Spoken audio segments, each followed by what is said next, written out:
Welcome, everyone, to the Paranormal Pride. I hope everybody's having a good night tonight. I hope everybody had a great weekend.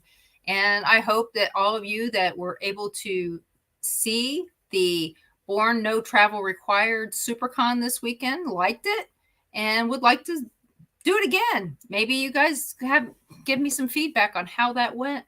I know we didn't seem to have any problems, so that was good. Everything's going great out here in Kansas. We're getting ready just to be really cold again. But besides that, you know what? It's nice and warm in here, and it's going to be even warmer with Holly in Dallas. So we have Holly Mullins and Dallas Adams. We are going to talk to them about all the stuff they've got going on out there. So welcome, Holly and Dallas. Hey, I love that little intro. Yeah, that was awesome. We are muy caliente. You're hot. Good. Yeah. So how have you guys been? Been doing good. We've been experiencing a little bit of heavy energy lately, but we're coming out of it on we're just having a blast, just enjoying every moment. Life's too short when you get stuck down in those low vibrationals. It brings you back down and you're just stuck there, so if you can start to be more positive about things, you rise up out of that. And then we're just vibing right now, enjoying the ride. Heck yeah. There's a lot of, if you guys are feeling it in the collective, it's a movement of stagnation. So we are busy bees working on the retreats. We're working on everything. Like, it's crazy. We're just flowing with it. We let go and we are in full steam ahead mode right now. Hello, Cynthia and Susan. It's good to see both of you in here. Hey. Yeah. Actually, the last time I saw you was the last time I saw Cynthia. Oh, yeah. Listen, we haven't seen everybody in such a long time. Like this year, we haven't got to make it up there. And It's just been one of those kind of spirits that come sit down in the mountains. And we had to come do some healing. Yeah, we had to come and do some healing in these mountains and kind of regroup. Oh, yeah. You guys live in such a beautiful area. Why would you leave? Right? Exactly. So, and for those of you who don't know, I know where they are because my family lives in the same area. So they hang out near Pikeville, Kentucky. So in fact, we could sit here and we could gossip about all of them people, but we're not going to do that. We would totally be them Southern ladies, and we ain't going to go there right now today. No, I'll tell you. I would tell you, it was so funny when my mom was alive. As soon as my car crossed Pike County line, I swear she was getting phone calls. There's Kansas plates or Missouri plates here, depending on where I lived at the time. So it must be Linda's daughter. And my mom served on the grand jury, so everybody knew my mom. And she also worked for one of the main lawyers down there for the bourbon, and I forgot the name. But it's now there where Dueling Barrels Distillery is. They tore down the building and they put Dueling Barrels in there. So my mom was always downtown, always around. So as soon as I came into town, everybody knew I was there. Yeah. And so it was funny that I would get there and she'd be, open the door before I even got in the driveway, knowing that I was there. And I was like, how'd you know? And this was before before I had a cell phone. And he's like, they called me in town. They saw you drive by. They knew it was you. And I was like, great. Yeah, honey, you ain't getting by with nothing in this small town. And guess what? They'll make things up about you that never happened. That's true. My own family does that. But yeah, we went to, like, one time I went to the Virgie pool. Okay. And it was 4th of July. And, I don't ever go swimming in public with, not at least not no I was wearing pants and all this, and I come walking in and the guy goes, "You're Judy's sister." And I go, "Yeah." And he goes, I thought you were older than her. And I was like, I said, "That's what she tells everybody." It's not true. And he goes, "I can see that now, and I'm actually 4 years older than my sister." Nice. Yeah. But it is funny, some of the stories that I have from down there, in Virgie and Pikeville. But, one of the funniest stories was, we went out to downtown, where the visitor center is right across from the college. And I walk in the door And I'm looking around, and there's this nice little old lady sitting at the desk, and my kids wanted to see something haunted. Okay. They wanted to go do something haunted. And so I said, so what do you guys have around here that's haunted? And she says, well, she goes, there's this naked ghost that jumps on cars out at Fish Trap Lake. And I looked at her serious as anything. I says, I only did that once. And I said, and I swear I wasn't drunk. That's beautiful. And she was like, she didn't know what to say. And then she started to tell me, I told the story recently about Octavia Hatcher being buried there on the campus, right. and her family story and all this, and how looking from her grave, you can almost look straight across and see the Dill Cemetery and the history of that. It is strange that they're fighting in death as they're fighting in life, because they're all buried right next to each other, the Hatfields and the McCoys. That's true. And I mean, I wonder how many people die walking up the stairs to get there. Good question. I mean, that'd be me. Y'all better have some oxygen waiting on me. Well, luckily, there's places to stop and sit on the way. But I wonder, but to this day, I still wonder, how do they get the damn caskets up there? Do they fly them in on a helicopter? Yeah, I mean, with all the trees, that can't be. And thank God the hospital's right next door. Yeah, I need it.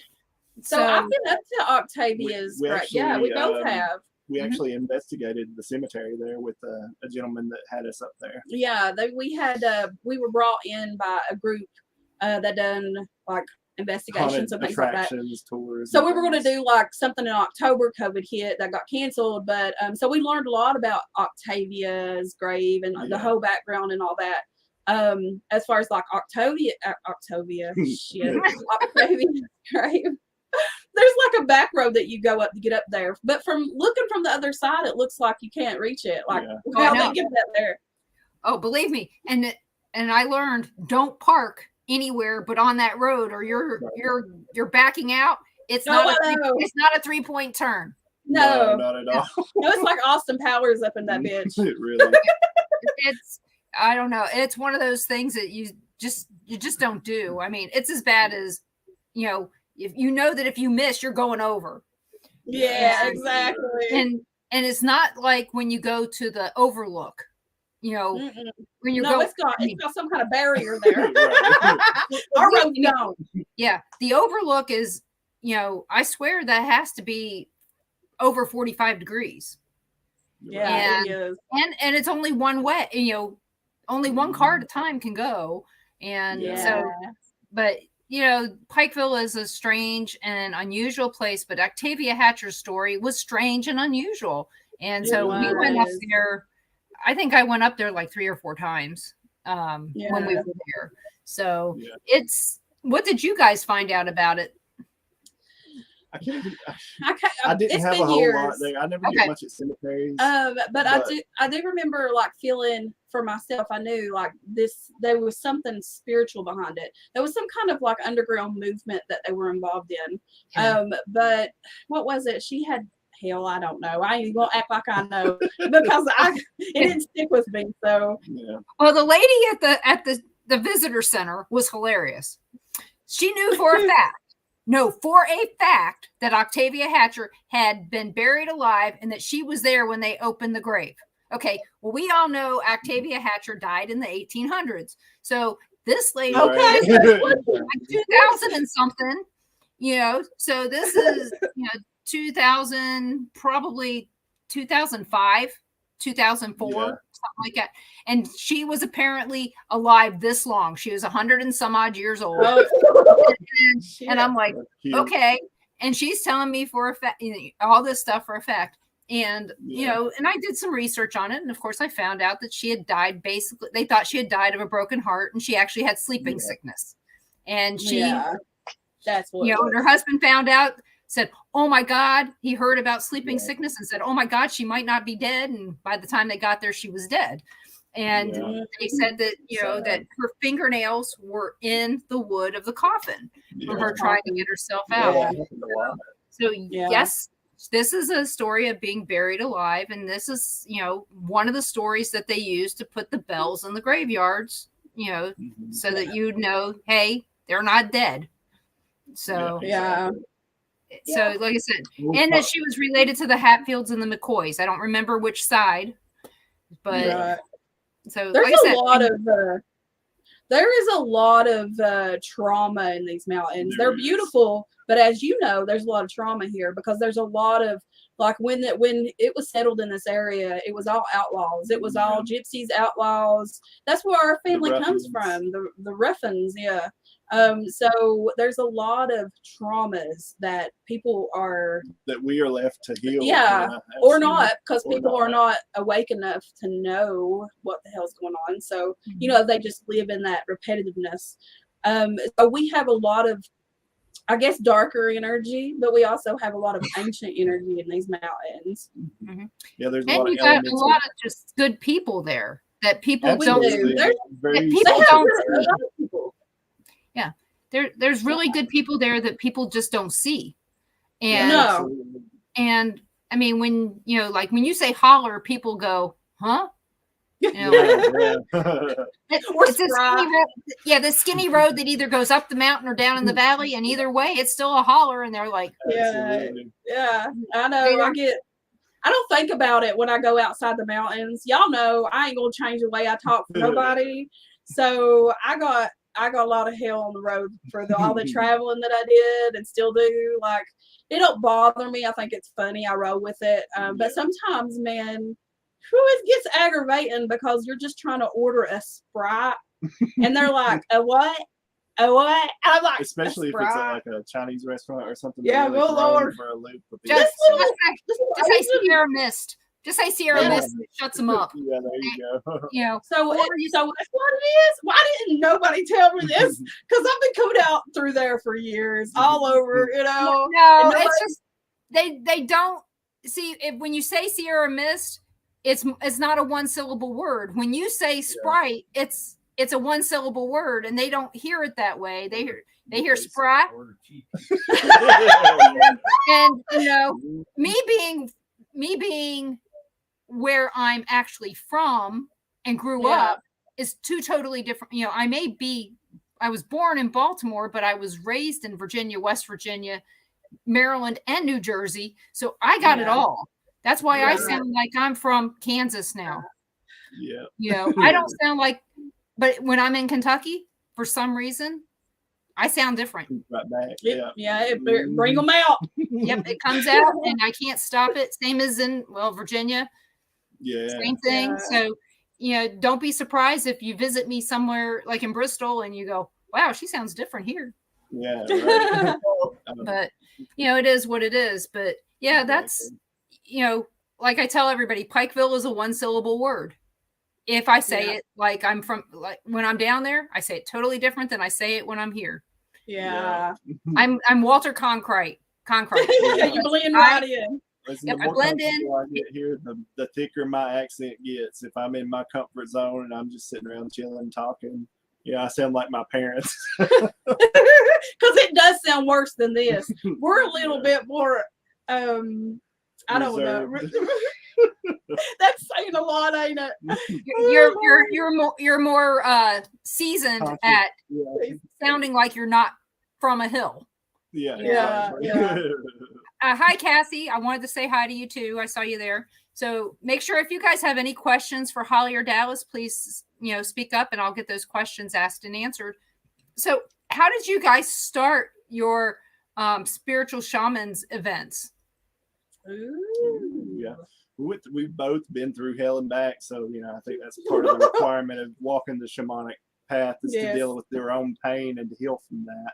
But we actually, me and Holly are third cousins. Yeah. Our great grandmothers are twin sisters, and we live hollers apart. I live in one holler over in Kentucky. She lives in the next holler over in Virginia, and it's right there. You could throw a rock about it, like a 5-minute drive. But so we didn't grow up knowing each other that well. We knew of each other, but we didn't actually meet till we were both in our early 20s. And my brother was filming this little horror show, horror movie, B-movie that he loves so well. And Holly actually helped him out with that. And so I was bringing my brother some supplies by the school that they were filming at for that. And ran into Holly, and we had actually talked for the first time there. And she was like, "You're open, you're sensitive to different kinds of things." And I was like, "Yeah, I am." So we actually bonded over that. And then after that movie wrapped, they continued on with Black Mountain Paranormal Society. And Holly has her personal experiences or whatever. And so do I. As a child, I would have dreams that I couldn't explain and different things like that. And when I was about the same time that me and Holly connected for the first time, I had an experience with a shadow person in my bedroom. So that was my very first eye-opening awakening of, what the hell was that? My weird moment, that caused me to know that there was more out there than what I thought there was. So then we did that for a few years and kind of just drifted apart. I moved up near Cincinnati and then moved back home in 2020. I moved back home in about 2017, 18, somewhere in that area. But I had gotten into the worst shape of my life. I had gotten really big and out of shape. And I came back home to help my parents out. I moved back home and I went through a rough patch. I had a bad breakup and different things like that. So I was very much so in healing mode. So I had gained a lot of weight and, went through that depressive state or whatever. And then we reconnected in May of 2020. And that's when, we've not stopped talking since. But he's here every day. Yeah. It's just that instant connection. So, but it is. And then we went through some stuff together, and that led to us giving into the calling and starting to do the shamanic retreats and things that we do, the spiritual retreats that we host here. Yeah. So there's like so much backstory to all this, but it's so long. We could take hours talking about it.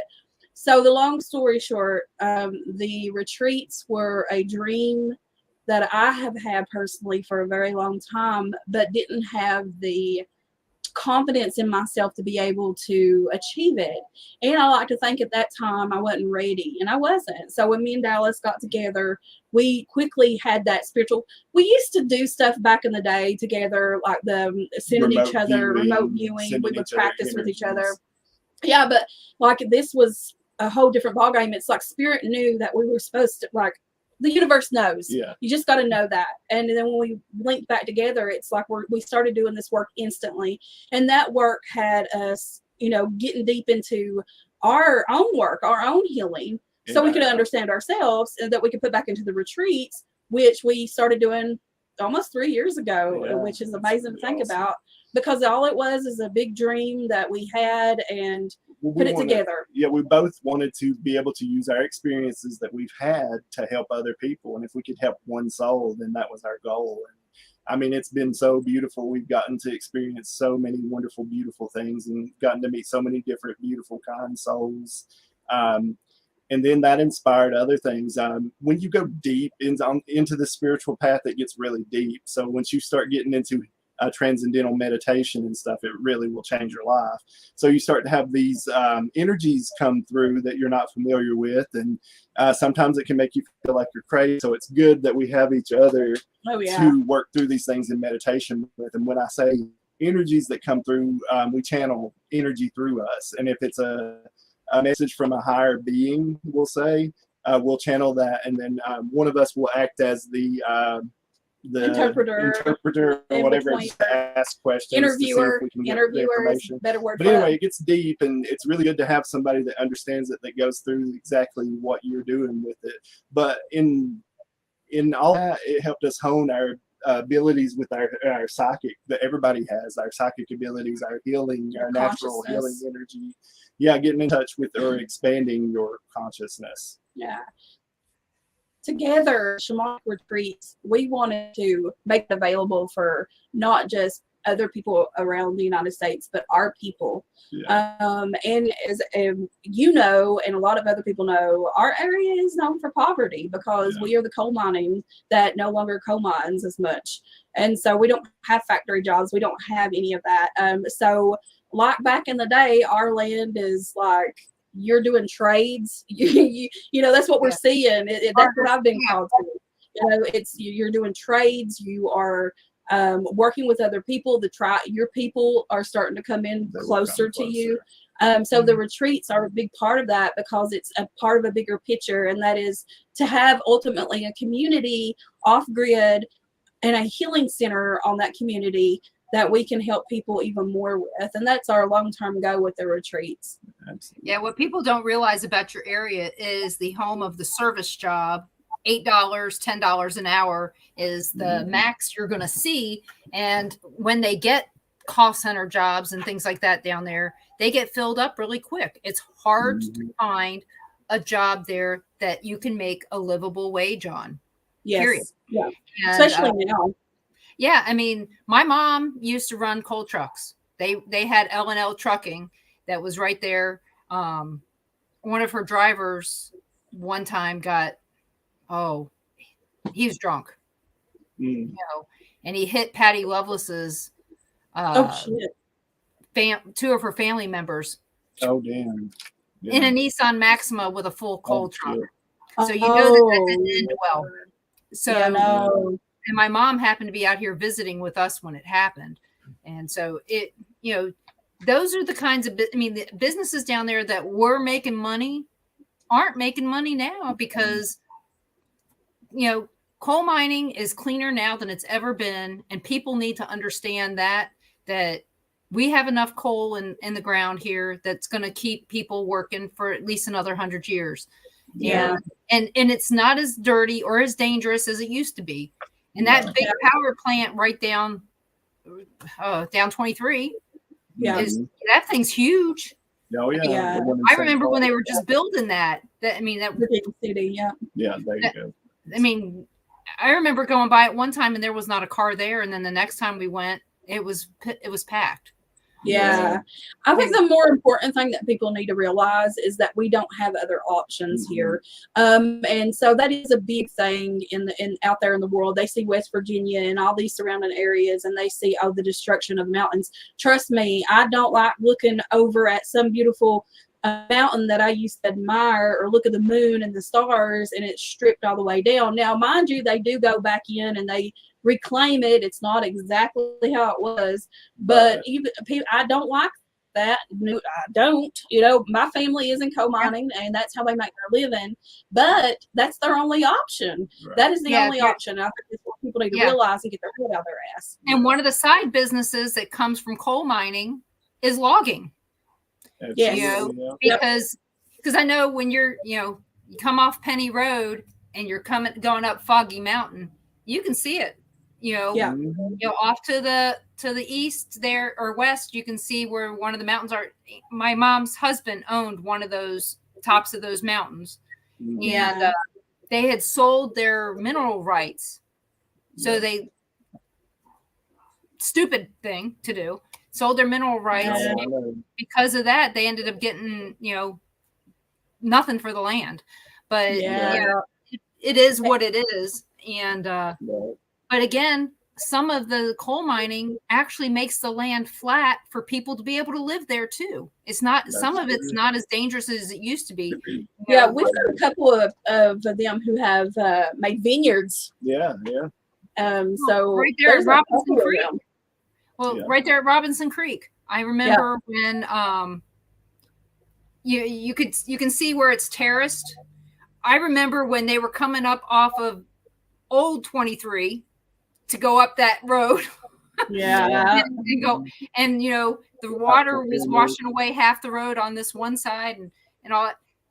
Them doing some of that stuff really saved that road and saved those people's homes from flooding and other things because of mining, because of trenching and other things, and again moving the mountain. It's one of those weird things that you guys really do need to go look up, the engineering feats for Pikeville, Kentucky. They moved a mountain and a river for that town. And it's an amazing thing. I really wish I didn't know that much about it. But here you are. Yeah. And then you got the Bluegrass Highway, and people don't even know about that more than likely. I mean, you guys have got some famous people that are from your area that people would not even know. I mean, Earl Scruggs, right there, Foggy Mountain, the Foggy Mountain Boys. You talk about that. All of them. Keith Whitley. Lynn. Yep. Yeah, they're trying to get Paintsville Lake State Park renamed Loretta Lynn State Park. Did you know that? They should. She was very close to there. No, I didn't know that. Yeah, my mom used to babysit for Loretta Lynn. Not for Loretta, I mean for her kids. Back before I was born. But it's one of those things that they got a petition going out. So if you want to go sign that petition, go sign that petition to get Paintsville Lake State Park renamed Loretta Lynn State Park. It's for Kentucky residents only. So I can't sign it. Well, I can do it. Unless I die. Unless I die, then I can vote and all this other stuff again. No. I will sign it. Loretta was a big part of my childhood because the Coal Miner's Daughter movie was actually filmed in my area where I grew up. That little school, the little schoolhouse where they were at was like not even right down 500 feet from where I live in my house, So they came in and filmed that movie here. My papa was in the movie. I have an uncle that was one of her brothers in the movie. So Loretta was always a big thing for me. So I could just support her by doing that. Yeah, she was a part of my growing up, not only the music, but the stories, because my mom was a coal miner's daughter. And so my grandfather was one of the original rednecks that got the unions in the mines. Yeah. Right. So needless to say, like I said, my history is closer to you guys's than a lot of people's because of the fact that I did live a lot of that. Even though we were, I was born in Baltimore, lived in New Jersey. We lived in, you name it, Danville, Virginia. I lived in a small trailer in Gretna, Virginia. My dad's buried in Gretna. And so we were all up and down 81. I mean, I swear there's some trees on 81 that got fertilized by my diapers when I was growing up. I love it. Back when it was okay to throw a dirty diaper out the car. It wasn't okay, but I mean, back in the mountains, it's still okay. My mother's the worst for that shit. Yeah. That's why you always see the tree huggers like us on the side of the road cleaning up. Well, like I said, it was never okay to do that stuff, but I swear that's the reason why they had the Indian come and do the commercial about with a tear in his eye about all the litter was all those stinky diapers that were thrown out of cars on roadside trips. So, but Virginia, West Virginia, Kentucky, they have some of the most beautiful roadside parks to stop and eat in. And I don't see people doing it anymore. No, unfortunately not. Yeah, I mean, you've got that beautiful park by you that's got all the Bigfoots. I guarantee you got people stopping in there to see all the Bigfoots. Oh yeah, like even living here, I think I moved away for 5 years, so I come back with the new of here, and so I made sure that raising my boys in these mountains that we were out doing everything because we couldn't afford to go do bougie ass shit. I mean. Really, the backyard's the playground. That's how we grew up. State parks were a big thing for us. Yeah. Do they do any Bigfoot hunting? Ron asked if you guys do any Bigfoot hunting. We have. Well, unofficially, like we've been out just like riding around, enjoying the view and whatever. And we've been known to stop the car and holler out the Sasquatch calls. Oh yeah, you bet your ass we do. So no official hunting. But, no, but we do.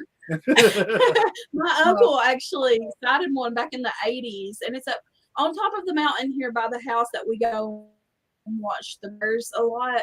So there's been sightings around here, and we work with paranormal people who are deep into it around here. The crypto crew, you should check them out if you haven't already. They consult us on different paranormal cases, but I'd love it if they reach out and do like a crypto one for us. Yeah, I'd love that. I'm curious. I'd like to do it on a spiritual aspect though. Like I'd like to bring our spiritualism but to go out there and to meditate in the woods. So you can attract something. To go into meditation and be able to see what we pick up on and like kind of do an out of body experience with it. I love that. One of the shows was down there to talk to some cryptid people from the Travel Network. Remember that? Fun. Because we saw it on TV. Yeah, I saw that and I was like, I know where this guy is. Yeah, Thomas Cohen. You know, and it was interesting because I'm Yeah, sitting they there going, have Finding Bigfoot, and then there was another one, Destination it was, Destination Bigfoot I or can't remember something the name, in but- Harlan. yeah, there was one in Harlan. I remember that. There was the one, it was Expedition Bigfoot. They had somebody come out and that's visit. it. Yeah. And like I said, I was watching it. I'm going, hey, I know where these people are. And I was, I said, that's not too far from Holly. And Ron's like, Yeah, that was our Michael. friends.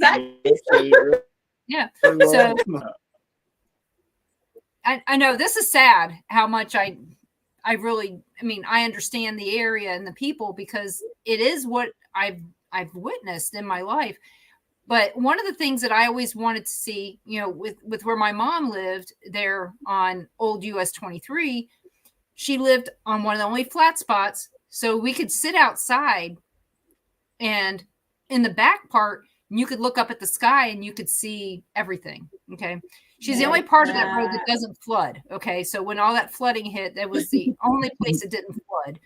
And so you'd be back there and you could look up at the sky. And I always thought this would be a place where I would think that you could see aliens because it's so dark and so beautiful, but you've got so much tree cover and everything else. It makes it kind of hard. But do you guys ever look for UFOs out there? Absolutely. We do. That's one of the same mountain I was talking about that we said my uncle saw the Bigfoot and we go look at the stars. So we actually go into meditation sometimes during the summer and spring and even here in the sanctuary, and we'll just put our vibes out. If you guys are familiar with Dr. Greer, he has the CE5 protocol, which he created, and we found after we was like, hey, let's get into meditation. Very similar to that. So we get into meditation and we just put out like a location energy push out into the universe and kind of call up on it. And then just aliens themselves for us are beings from other dimensions. That's the way that we see it.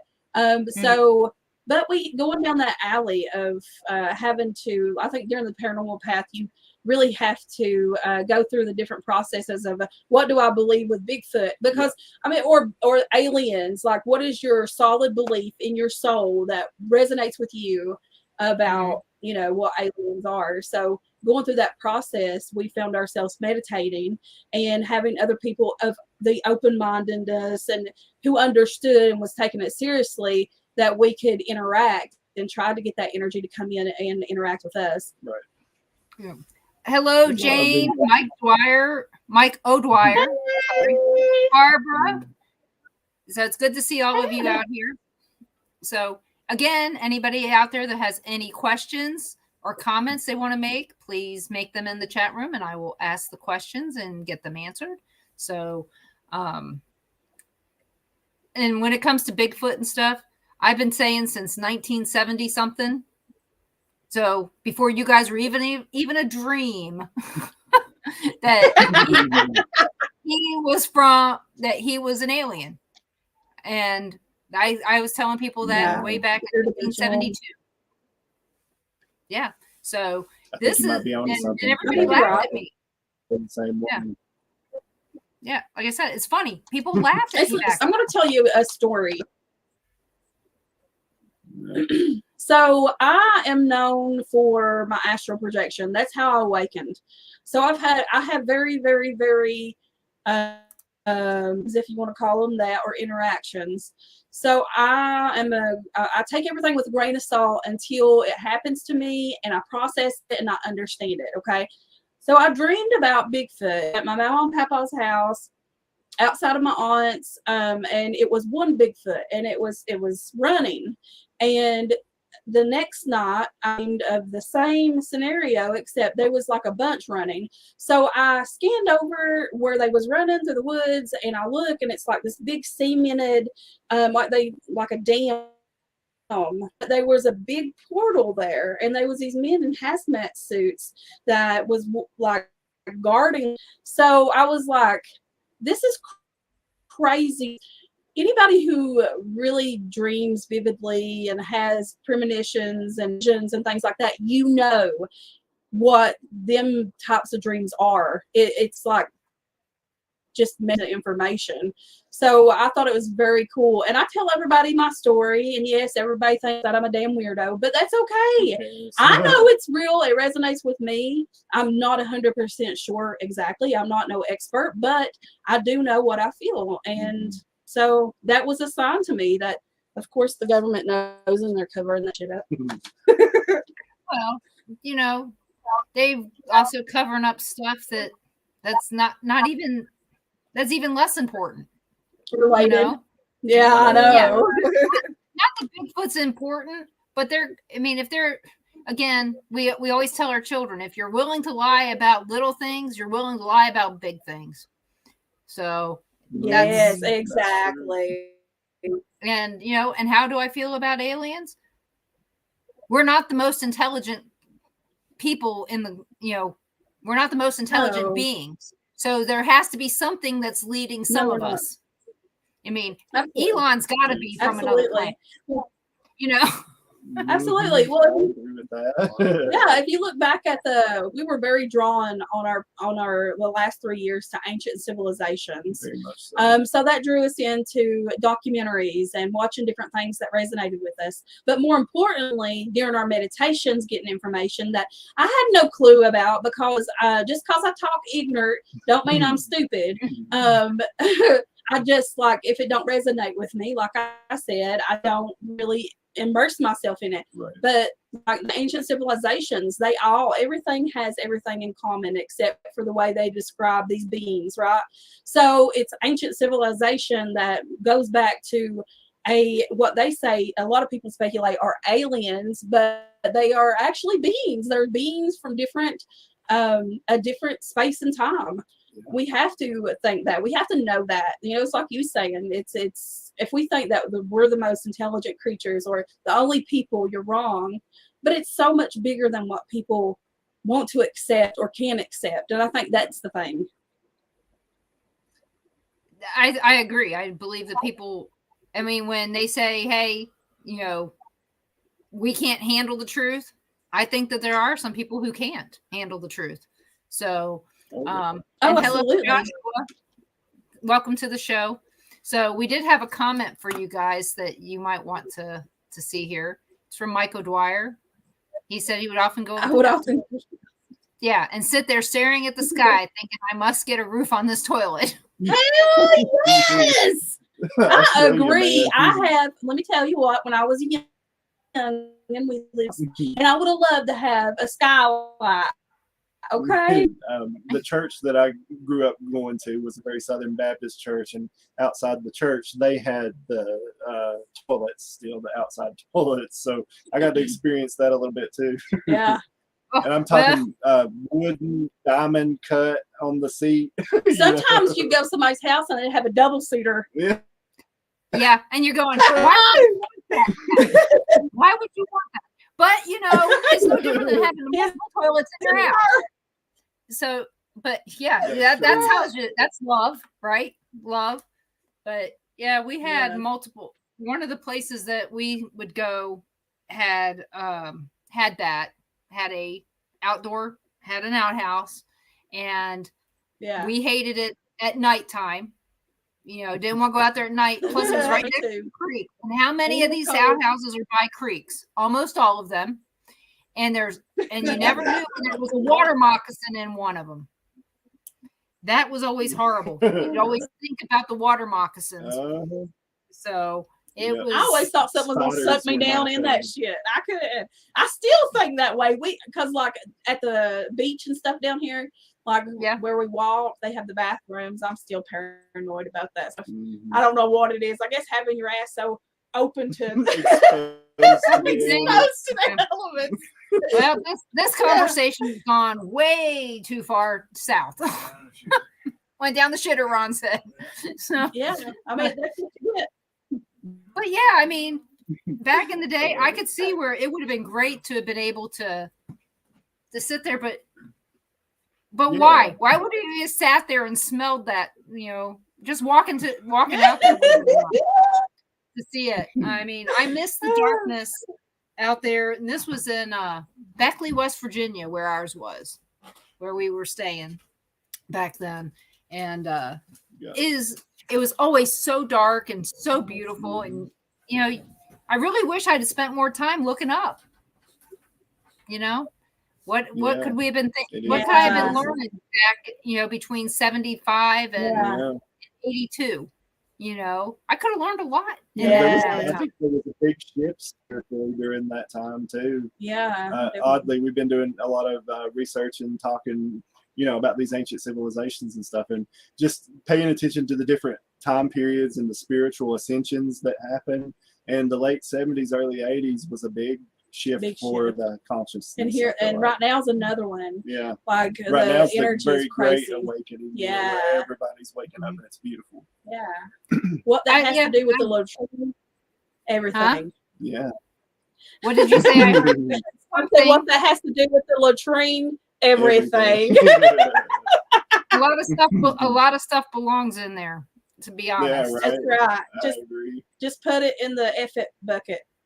Yep. Hello, Julia Ann. This show's not political, so we don't talk politics on this show. So thank you. If you want to talk politics, join any of our other shows on the Bill of Rights, and we'll talk politics all night. So this show is strictly paranormal and an opinion on paranormal. So, yeah, well, because I know that not everybody's we're not all gonna agree. And I know that, and I don't want it to be tense for my guests or my listeners. No, I don't do politics or religion. Like my mindset is somewhere deeper. I have thoughts, but I don't like to put them. I don't like being caged. So for me personally, I don't go there. You're all being lied to, so it don't matter. That's ultimately what I believe, you know. And it's just love. I know war, no bullshit. I don't even watch the news. I got good vibes going in the sanctuary. I mean, you guys don't even have local news, so no. I mean, your news comes out of what? Yeah, I guess if you're lucky, you can get it out of Hazard. Hazard. Or you can get it out of Bristol. You know? Yeah, right. Yeah. Exactly. Like I said, it's sad. I mean, I think it's great because I know when I go to Bristol and I visit my family, or when I go to, the last time I went to Dorton. Oh yeah. No news is great news. You don't even know about it until you're driving out and you finally hit a radio station that works on the north side of Mountain Parkway. Which knowing that Mountain Parkway is getting to be widened more makes it make it even easier. But I haven't been down there. I haven't been down there since my mom died in 2017. I have not been back to Eastern Kentucky. The furthest I've been, Frankfort. I've been to Frankfort. Buffalo Trace Distillery. I love going to all the haunted distilleries and checking that out. I don't know if you guys have ever been to any of those, but Buffalo Trace has free tours, and Thursday through Sunday they have free ghost tours. Oh, cool. Nice. So that's always fun. Wild Turkey, just to give you a hint, a good friend of ours, Coyote Chris, he went there for one of the Wild Turkey tours and the ghost tour. So he enjoyed that. So, but we were supposed to do an event like back in the day there, and it kind of everything it didn't come through. When we pass through there, we travel through Louisville and stuff a lot. So we always see the spirit that like the ones you're talking about, the signs to go off the exits. We actually got the distillery down here too in Whitesburg. And I haven't heard them say, like, we ain't never talked to them, but through other people, I reckon they have a lot of action that goes on in the building that they have the distillery in. It's I call it the Spirits and Spirits tour. Yeah. We hit so many distilleries, and if I just say something, I mean, even random, and I'll have somebody go, "Hey, come here, let me show you where we got hauntings," and we've met a lot of great people through all those distilleries, and Yeah. I still want to go to Dueling Barrels, but we went to Alltech. That doesn't even sound like a distillery when you talk about it, but we went to Alltech, and they got Town Branch and some other brands, and now that one is not haunted. Gotcha.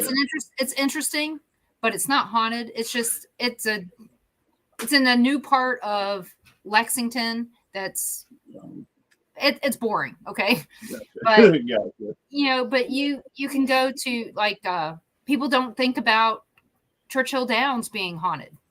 Right. And they have ghost tours too, only in October though. Yeah. So it's That's one cool. of those. It's an interesting. Churchill Downs be on? They've had a few jockeys got killed there. Oh, damn. Right. Yeah, it's haunted though. I saw stuff when we were there. Okay. So Nice. we have Really Bardstown, Kentucky is a really good place to That's go. a nice. That's that's where a- Donnie Yeah, lives, I know. there, I think.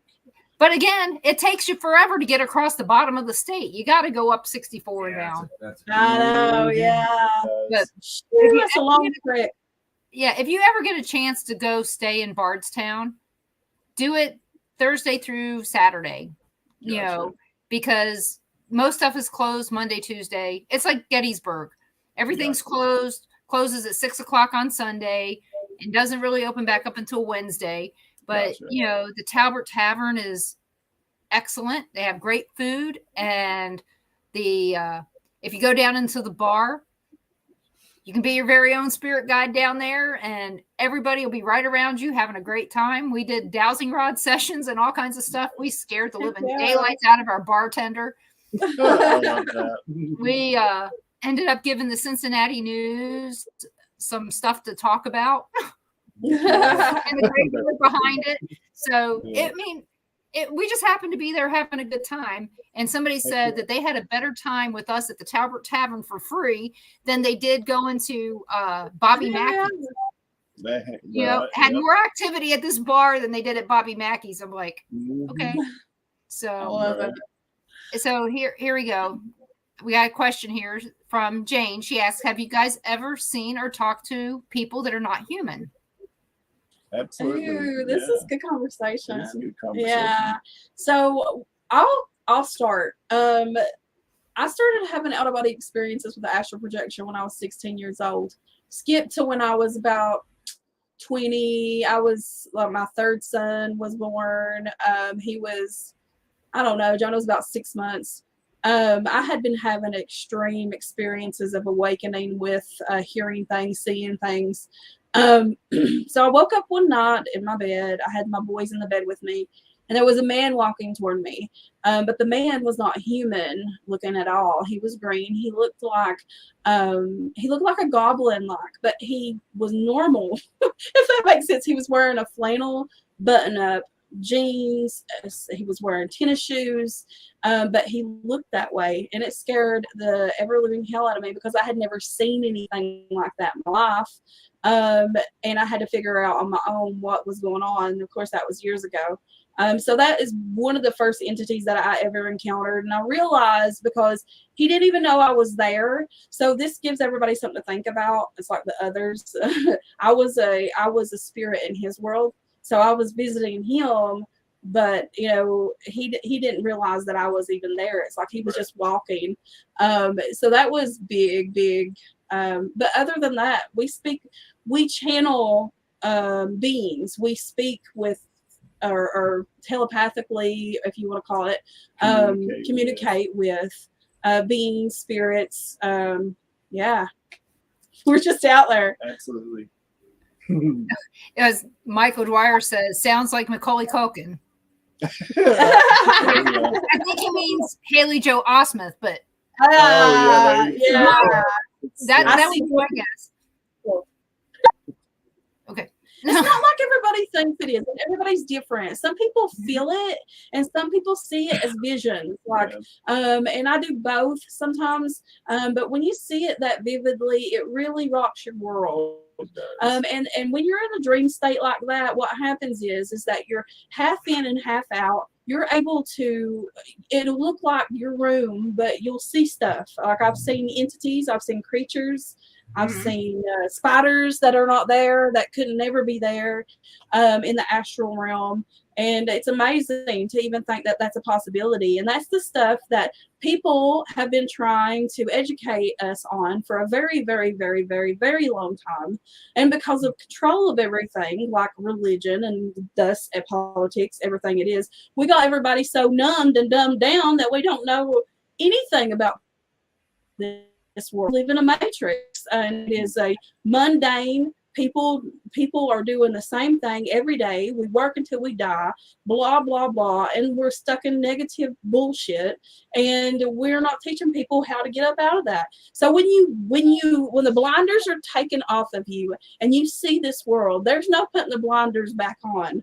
So when you communicate with things like that, you go through the stages of, am I crazy? Am I schizophrenic? But then that's why, your tribe comes in. You give over and you will say, you know what, I'm me. This is who I am. I trust in myself. It's scary. It is a scary process. And if I didn't have Dallas with me, and I know vice versa, to help validate, because as humans, self-doubt is the biggest thing when it comes to communicating with any kind of beings at all, or trusting our intuition. Because if you did, oh my God, like people would be awakened and woke. The true woke. Yeah, but not that other woke. No, not the woke, but the woke, like real woke. You're aware.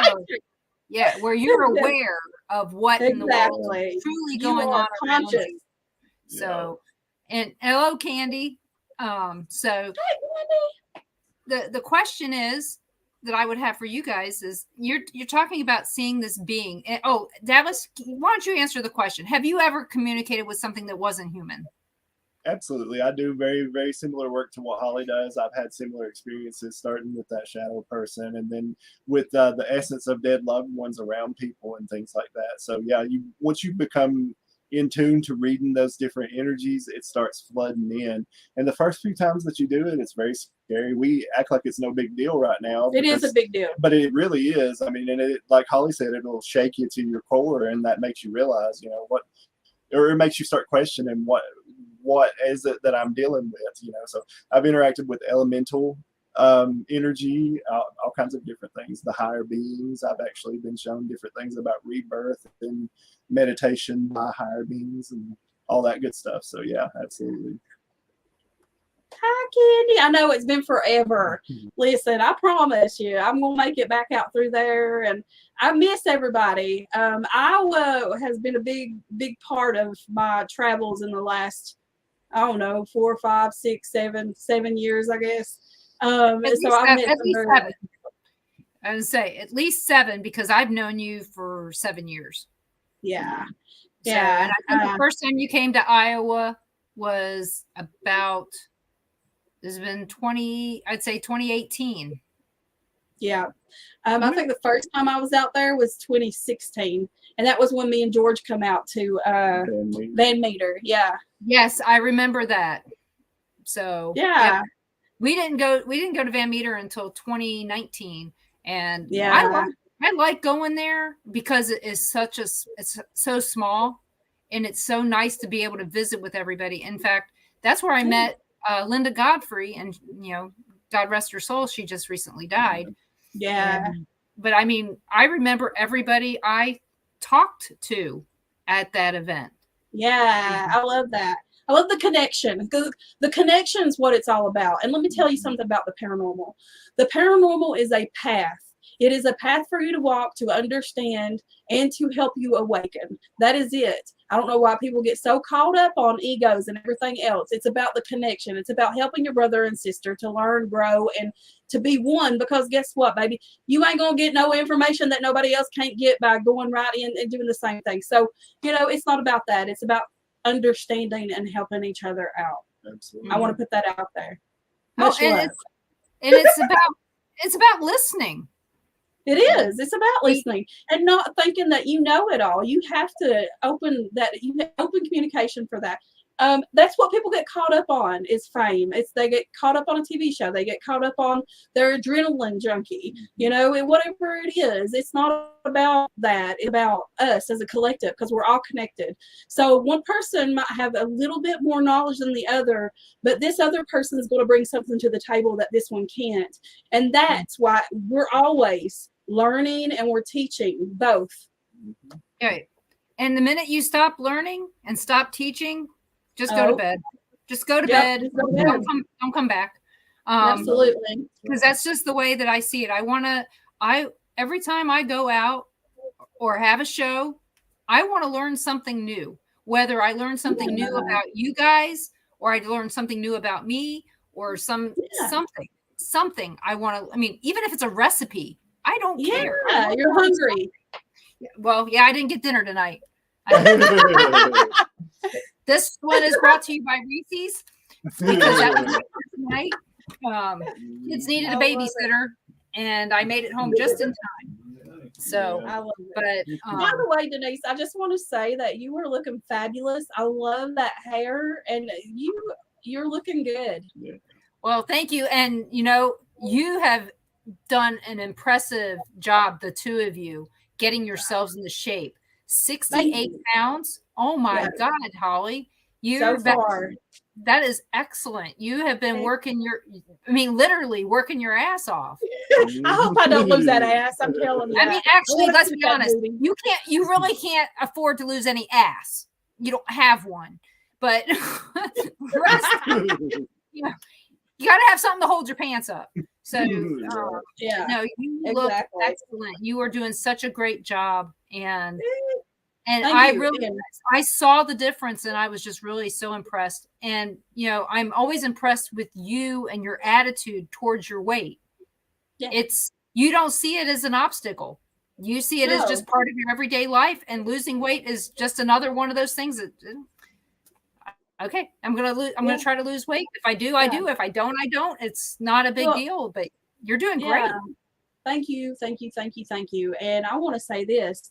I had to learn to love myself. And when you learn to love yourself, I had trauma growing up with my mother. She would tell me I was getting too fat. My mom has never suffered from weight issues, but all the rest of our family, we biggins because we cornbread fed. My mom just, I don't know, she's adopted or some shit. I don't know.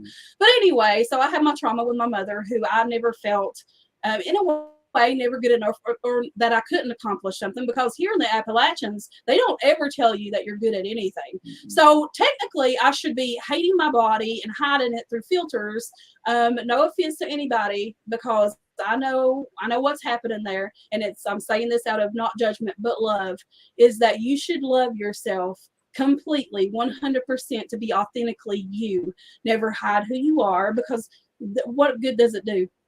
Like, people's gonna see you anyway, or that ain't gonna do any good. So I learned to heal that part of myself. I learned to heal that part of my mother's trauma that she had.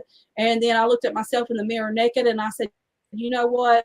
I said, looked out the window, look at the trees, and I see the trees. All the trees are different, right? We have some like beautiful trees, different sizes, different years. Some's old and some's like seems to be ugly to some people but beautiful to others. That is art. Our bodies are art. Whether you're a male or you're female, we should embrace our bodies, because we're not meant to be like each other. We're meant to be exactly the reflection of each other. So if you see something in yourself and you hate it, sit down and analyze why you hate it. Are you feel fat, or do you think that you need to look like someone else, that by society standards, or do you need to feel good about yourself health wise? So I get this a lot when people say, Holly, like, you were beautiful before. I didn't say I was fucking ugly. No, I didn't say I was ugly. Let's get that right. So that's what people realize is, listen, it's about what's in here and how you make yourself feel and how you make other people feel. So I get up every day and I will put on my big girl panties and I will walk in here and I'll sit down with a cup of coffee and I'll think of what wonderful, beautiful things that I can say to myself and other people all day long. So I'm a meme hoe, y'all. And Nick Simons, welcome to the chat. He says the first time he met Holly, you looked him up and down and said, "Shoo, you're a big one. Are you taken?" Nick, oh my God, I miss you. Yes, I said, look at that big tree. I said, man, I climb it. A few weeks ago, I had him on the show, and I said, and that he was a short guy. We got a picture of us together, and he's like this much taller than me, and because I'm 5'3", I'm not tall, and there he is, and it's like, I love all my listeners to no end, and especially Nick was wearing platforms. Ron, oh my God, he was wearing the ones like Zach was wearing, the 6 inches platforms that Zach Bagans was wearing when he met me. I'm like, you don't. If he had known I was 5'3", they could have wore sandals. He'd have been probably been. So for real, I'm 5'4", and I know I looked at Nick and I went like this. Dallas is 6'4". Yeah. I look, you've seen us together. It's like Danny DeVito and Arnold. Yeah. So I was telling somebody else. I said, you were sharing your pictures of your weight loss, and I told somebody, I said, what's really sucks is that every time Johnny Hauser shows his fat picture, I'm in the picture with him. Because it was together, and this is the so every time you see that photo, every time he's going, look how much weight I've lost, and I'm like, will you stop that? I'm not in the next picture. I'm not in the next picture. So am I the weight he lost, or did he actually lose weight? I don't know which one it is, but no, he looks like I love it. Yeah. You know what's beautiful about this part too? It's like you always, people worry so much about what other people think of them. So people won't even post pictures of themselves. And that makes me sad for them, because people deserve that. And it's not ego. And that's what people need to get over. There's a difference between ego and confidence. And you can clearly tell the difference. I'd rather see someone up there with their belly hanging out like me than someone with a filter that you can't even tell what they really look like. I have met people in person that I didn't even know who they were because they're filtered so much online. And that is a lack of self-love. And I'm not being mean. Again, this is being truthful and out of love, that you need to love yourself. You need to look in the mirror and you need to change the perception. It's just like the perception that we live in on this plane of existence. What you see and what you immerse yourself in is what it's going to be. So what are you going to wake up and be? You're going to be beautiful, and you're going to be loving to yourself, because it starts with you. Words are action, and you believe in the words you do. That's the most powerful shit ever. So if you keep believing it, baby, it's going to keep on. You're never going to get up out of that, and you're never going to love yourself truly. Amen. Yeah. Preach, sis. Well, there wasn't enough hellfire and brimstone in that to be Southern Baptist. No, right. Trust me, I know. A week ago. Well, my cousin will be in here eventually. Her father was a Southern Baptist minister, so and he my didn't really papa was. Yeah, so I know all about. So I mean, there's this church down there off of Little Fork, I think it is. And that guy, he would get in there and he'd get his hands back here and he'd start talking, and he looked like a chicken. Oh yeah.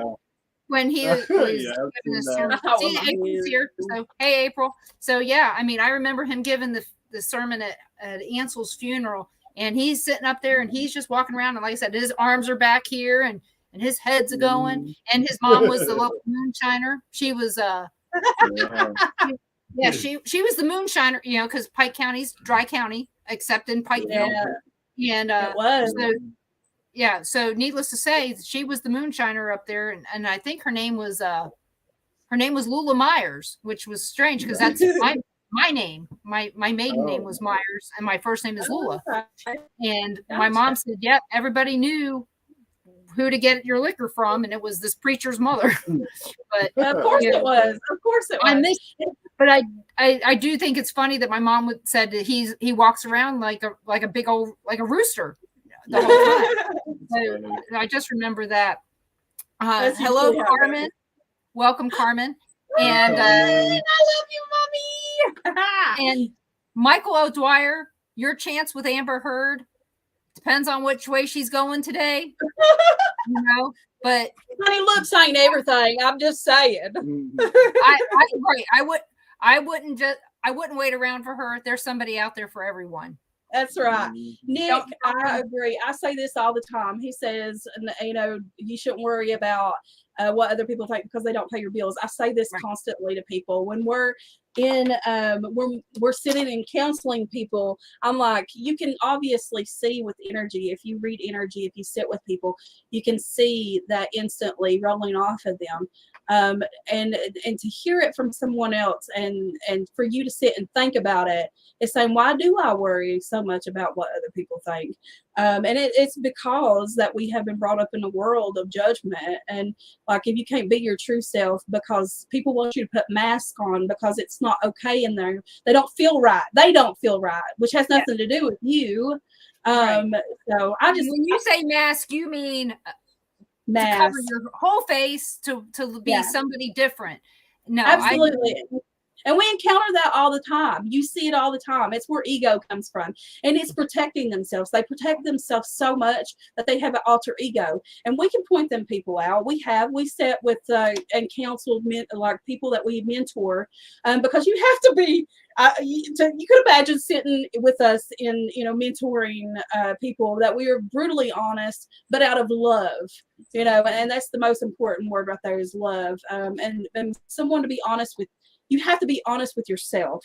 So that's how we grow, is being honest with yourself and saying, I did that or did that, this or that. And the growth, it's all about growth and every way, mind, body, spirit.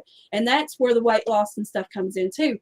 The less you fight it, the more that it just becomes. It is, right? Yep. You're telling everybody, own it. If you did exactly own your shit, no matter what size you are. I was 330 pounds and I was still trotting my hind end up on TikTok doing dance videos, and I would still go down into splits. That is all a mindset right here, and it all starts with a mindset, and it's believing in yourself. Well, you were doing modeling shoots, and some of those you were not fully dressed. You were doing some boudoir shots. I hate clothes. That is another thing I had to overcome. What people don't see in those pictures is a woman who had to gradually up to her power. And today, speaking right now in this moment, the Holly that you see in front of you, I have completely embraced my power, and I have let go of what other people, afraid of what other people seen in me, that I was too much for them. Because what I do is out of love for myself and other people. I uplift other people. Baby, if you ain't beside me walking, don't be in front of me, don't be behind me. That's how I work. And not everybody is jealous, and not everybody is judgmental. Find your people because they're around. And as long as you tolerate those people in your life, it's never going to change. It's going to be a repetitive cycle. And spirit will always bring that around to you. And that's everything in life, just not relationships, friendships, whatever it is. It's a continuous cycle that spirit is trying to teach you something. So move, stop being stagnant. You're the only one in your way. Yeah, the heart, Ron always said that, when he was growing up, he never cared what anybody ever thought about him. Me, on the other hand, I did. And I don't know if I know you still don't. I still don't care. I currently don't care what people think about me. Yeah, Ron says he cares even less. So growing up, you don't like it, then too bad. As you can tell, he's got an opinion. When I was growing up, because my dad was murdered and all this stuff, I knew that people were watching me all the time. Yeah. I was worried about what people thought because my grandfather murdered my father. I got all this stuff. I got all this baggage. It's 1975 and I don't have a dad. And it's not that I didn't have one. It's just he had died.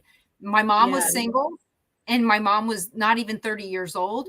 How do you explain this to your friends? And you hear your friends' parents talking about you, when you go to their house. Oh, we got to be nice to her because her, she doesn't have a dad, or, her mom's really pretty. You hear the father go, yeah, her mom's really pretty. And the mother will go, I don't like her.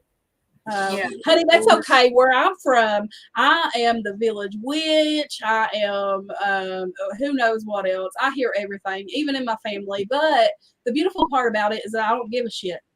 Yeah, but like I said, back in 1975, I'm 10 years old. What Right, else? I get that part. Yeah, and around here, I can see why, because I know exactly where you're coming from. Going to school with friends and seeing them go through situations, that's the kid that has the trauma, is what it is. Yeah, I was the kid with the trauma. I was the kid with the news crew that followed me around from school to school. You know, every time the hearings came up, there would be a news crew at the school talking to me, and you know, or trying to at least get a picture of me or whatever. And you know, eventually, you know, we had phone numbers that weren't listed and addresses that weren't listed so that nobody could find us. But you know, when you think about this, you know, people don't, you know, the teachers and, you know, the school didn't do anything to protect me. You know, my mom wasn't there. She was working. What could she do? You know? So needless to say, what do? I get married at 15 and leave. Yeah. Okay? So I had low self-esteem. And so I did care. I cared what everybody thought about me, and everything I did was related to how people saw me. I wanted everybody to like me. It took me until probably, I'd say 1989. By the time I had my second kid, I got to the point where I did not care. Yeah, it's a beautiful feeling. And the main reason I didn't care anymore was I had to take care of my kids. I didn't care what anybody else thought or anything like that. I still had times where I cared, but when it came to the paranormal, you know what? By the time I got involved in this, I don't care what you think about me, because what you see is what you get. I mean, you've never known me to be anybody but who I am in all this time. And nobody's going to say, hey, Denise changed. No. And people who do say that apparently didn't know me very well. Exactly. Absolutely. And think about it this way. If you did change, that was the past version of you, because we're always growing in that way, in that aspect, on the soul, because we're never the same person that we were. There's always new chapters in our life. But, you know, when I got really comfortable being a mother, I had 3 kids. I was living in South Carolina. A lot of the times I was by myself with the kids. I didn't have that support from family because we didn't live anywhere near family, Air Force life. So I was pregnant when I was 17. I had Noah when I was 18. So I went into full Appalachian mama bear. I still am a mama bear. I'm mama bear to grown ass adults. You know, it's just who I am. I'm like, do you need, like, here, we're going to get you right with the Lord, honey. Any way that we can do that. Well, you got that grandbaby too now, right? I do. I'm a Mimi. And so you're spoiling her, right? Yeah, well, kind of, sort of. There's a situation there, but that's okay. There's a bond there. I'll say that. I've got 4 living grandchildren now, and 1 angel grandchild, and I love every single minute. I mean, even though, like I said, I didn't even get here till 1/4 till the show from babysitting the kids, because, you know, every single minute that I'm with them is important to them. They're going to remember it. I'm going to die someday.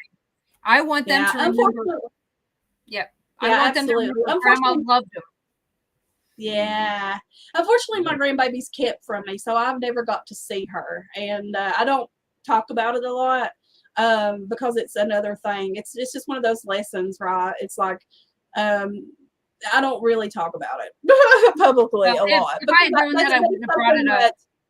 Yeah, no, it's okay. Like, I don't care to talk about it because that's my truth. And my truth is that, you know, my son and his situation, and he needs to grow and he needs to learn his lessons in life. And my grandbaby is not going to be used as a weapon against me. And that's the thing about a spiritual woman. You don't fuck with her, because no matter who you are, she's going to set you down and tell you, out of respect, what you need to be doing with your life, as far as respecting your mother and your father, or whatever that case may be. So he's in a time in his life where he's learning lessons, and I'm not ashamed to talk about it. And it doesn't bring up you know, anger for me, because I've sat and cried. I have sat and I have nightmares sometimes.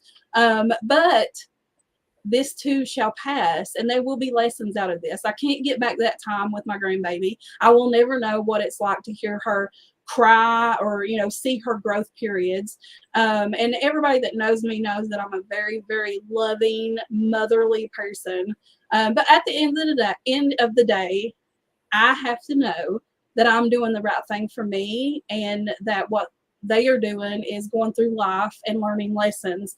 And once that lesson is learned, the collateral damage is already done, and that will have to be dealt with in the future. But until then, I love my grandbaby, and that bond is there no matter what. Yes, it is. And you know, when it comes time, all this other stuff won't matter. Yeah. You know, No, they'll learn their no, lesson, no. and you'll just go in and go sweep her up in your arms. No, and be like, exactly. "No time has passed." So Exactly. Yeah. but yeah, like I said, I feel grateful for every minute I have. I love that. It's and- beautiful. I've always heard that. I always heard that. You know, your grandkids, and I've watched my mom and dad with my kids, and it's true. They get spoiled. I'm like, I would have never got by with this stuff. No, there's stuff that my grandkids do that my daughters go, "You want to let us do that?" And it's like, "No, I wouldn't." I said, I just slapped you. You know, my grandson hit me with a block in the face yesterday, and I just turned around and walked away. I said, "Yeah, I probably would have thrown the block back at you." You know, but you know, they're not my kids, and some of the discipline I can't do. You know, and I know it. I don't want my grandson's memory to be grandma spanking his butt, but you know, there's going to be that time's going to come. Yeah. I know it is, but you know, I don't think that some stuff is up to me to discipline. So Absolutely, basically, it shouldn't be. a lot of the things that I do are emotional. You know, like when he hit me with the block yesterday, I was getting ready to give him some food, and I just took the food and wrapped it back up and walked away. And I swear, you would have thought I beat the crap out of him. See, that works. That's how I raised my boys. I got them to the point where they wasn't no spains on the thigh or the hand or whatever. I done the emotional, and I still continue to do that. And that actually does a lot for children. It does, because I don't need to be physical. No, you know, that's it. You know, now my granddaughter, on the other hand, she's the best hugger, and the bad part is I can't put her down because she won't put her feet down. You know that part where they keep lifting their feet up higher. See I'll tell you some bad things that you're not missing. Because I think your granddaughter is about the age of Clover. I think she's almost a year old, isn't she? Yeah, she'll be a year old in May on Mother's Day. Okay. So, and Clover will be 2 right before Mother's Day. So, yeah. But I'm sorry that that's the case. You said you were in the military, that your husband was in the military, right? Yes, previously. And so which bases did you guys have to go to? So we only got stationed at one. He only spent 5 years. So we done it all at Sumter, South Carolina. Ron was in the Air Force. Yeah. And so we met in Blytheville, Arkansas at Blytheville Air Force Base. It changed names by the time that you were involved with the Air Force. That had changed names. I don't even remember what it became. So you know, why do I need to remember it? But it is. So I'm going to get into some paranormal questions for you guys. So I know that in your lives, you guys have had lots and lots of experiences, and you've been to a lot of places. At least I know of more than a handful of places that Holly's been to. Dallas, I don't know that much about your past, but Holly's and mine have been crossing for about 7, almost 8 years now. So I kind of know some of hers. Of the places that you've been, what are some of your favorite locations to go to that are public? Cool. My very favorite, and I'm sure you've probably been there too, is Cambry House in Nauvoo, Illinois, and Rebecca Williamson actually runs that. Super good friends of ours. We're actually trying to work with her to do maybe one of our retreats up there. But as far as active, kind of very creepy but very safe feeling, that's at the top of my list. It's a small house. Old farmhouse, beautiful, right on the bluffs in next to the Mississippi River. Did you just say bluffs? The bluffs, yeah. Listen, we call them hills; they call them bluffs. So.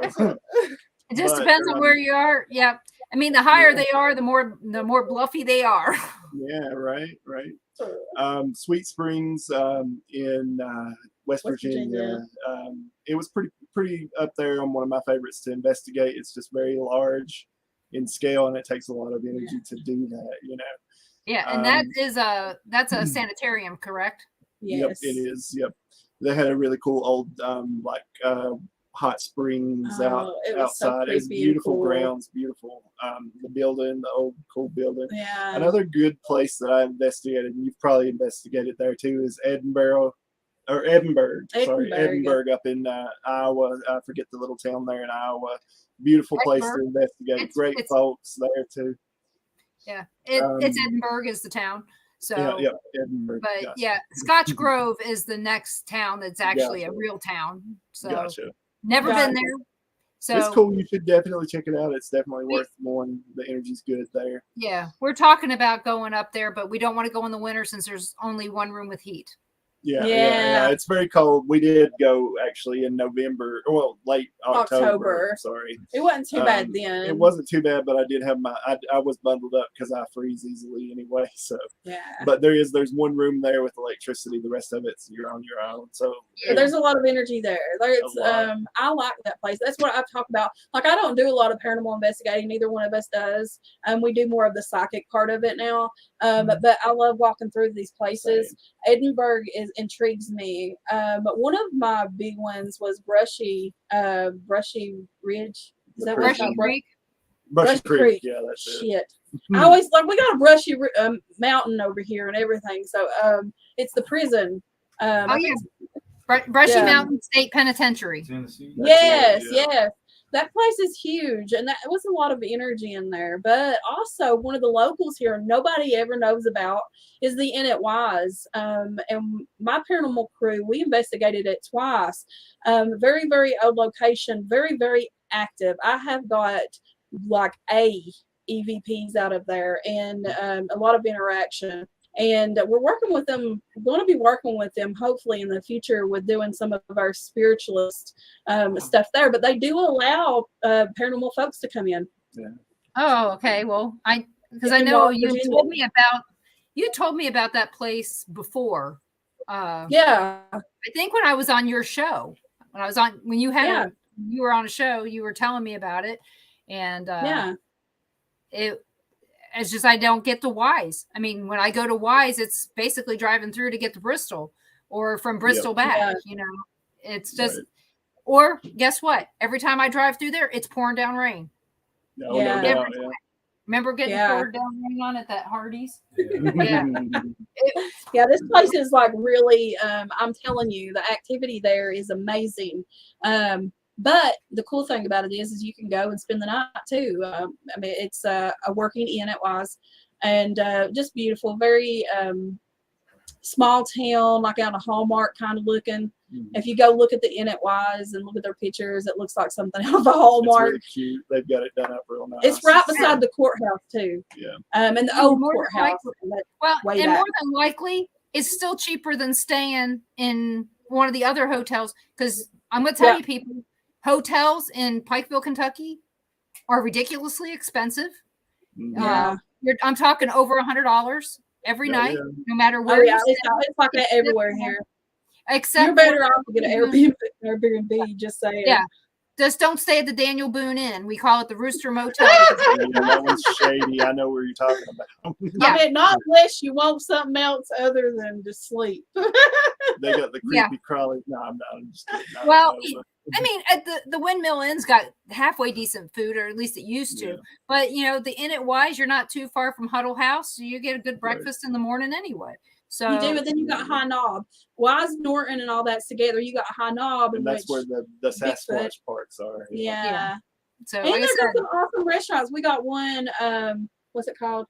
The Wood Booger. The Wood Booger restaurant, which is an homage to Sasquatch. Yeah, but that's funny because I ain't never heard them be called that before. And Denise, I don't know if you remember me having a big nope. Wood Booger. If you need to look up the urban definition of Wood Booger. When they went on Finding Bigfoot and said that, I said I never heard that in my life. But I was like, that's a bad name to give Bigfoot.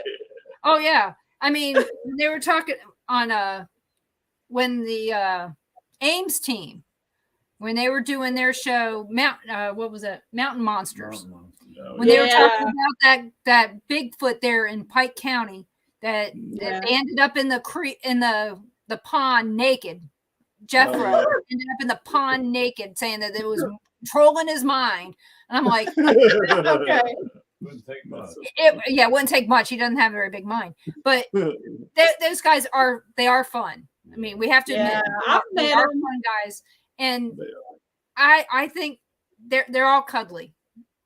That's the one thing. But I'm sitting there going, I don't believe that this is a thing. I really don't.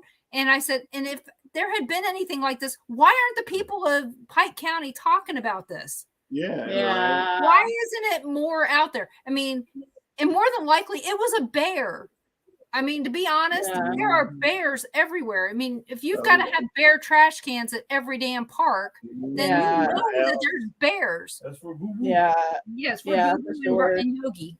So that's one thing about people around here that live here and have lived there their whole life. They know what everything is that's in the woods. Yeah. They know everything. We got a lot of hunters. We do. You got people who coon hunt. You got people who bear hunt. They are deer hunters, elk now here. They know their stuff. So they're not going to go in the woods and make up a story about seeing something that they didn't. But you see these on these shows because I've seen quite a few come in and I had no clue they ever aired because I don't watch a lot of those. But it was like, when did this even happen? Because it's so exaggerated. I mean, I love a good story too, honey, but give me some realness to it. Give me some, you got it. Is it real? Right. And I see that all the time. They talk about down here in Humansville, Missouri, that there's this, there's a creature with wings. And they said it's like kind of like a Batman type creature. And I'm like, okay, then why haven't I heard about it from somebody else? And and these are people here in Kansas City that are talking about this stuff. And it's like, how often do you get down to Humansville? Let's be honest. Right. How often, And then I don't know. I've seen one thing that I can't explain that was running kind of like alongside my car I live 5 miles from Missouri. Okay. So I'm going across the road and I cross into Missouri. This thing's kind of going with me at 60 miles an hour. And then it goes across the road on the Missouri side past me, it's like, how in the heck did he get ahead of me? Things like that. And is it real? I don't know. I don't know what it was. Was I seeing stuff? I mean, it was around Christmas time. But it's dark out there. You can't see anything. There's trains and all that. I don't know. I still, to this day, I still don't know. I can only tell you that it was bipedal and fast. Yeah. Right. Yeah. I couldn't really see it very well because it was near dusk. I think it's ball lightning. You think it's ball lightning? Or swampy. Maybe he had ball lightning. Which is a whole different problem. So, oh God. Well, I do have to say, I love Ozzy's take on all the paranormal stuff. It's always ball lightning. Yeah. So if it's an alien, it's a ball of lightning. Yeah. So Ozzy's always right. Yeah, and I have heard some stuff about in East Tennessee, the wild man there.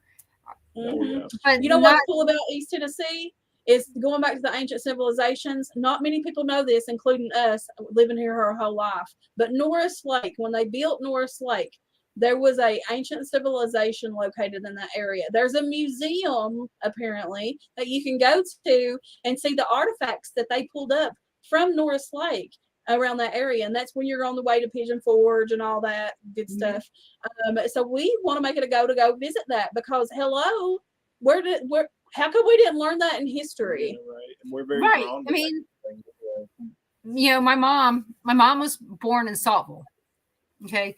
And so Gotcha. you know what was found there. A mammoth, a fully intact mammoth was found in the Salt Lake there. And people don't realize how protected that Salt Lake was during, you know, the Revolutionary War and the Civil War. It was not, I mean, you figure that the Union was that far south to protect that lake so that there was salt for, you know, for the United States at that time. And it was a strategic stronghold. But when you think about the fact that they pulled this fully intact mammoth out of there, there was not only that, there was a saber-toothed tiger and some other things that they found in that lake. And my mom said she was there when they pulled something out of there. I don't remember what it was, but she said it was an amazing feat for the stuff that they've pulled out of that lake that was beyond, you know, our lifetimes to see. And she said, you know, because I mean, it was Thomas Jefferson was one of the ones that came down at one point to, you know, secure the lake for different things. It was a huge thing down there.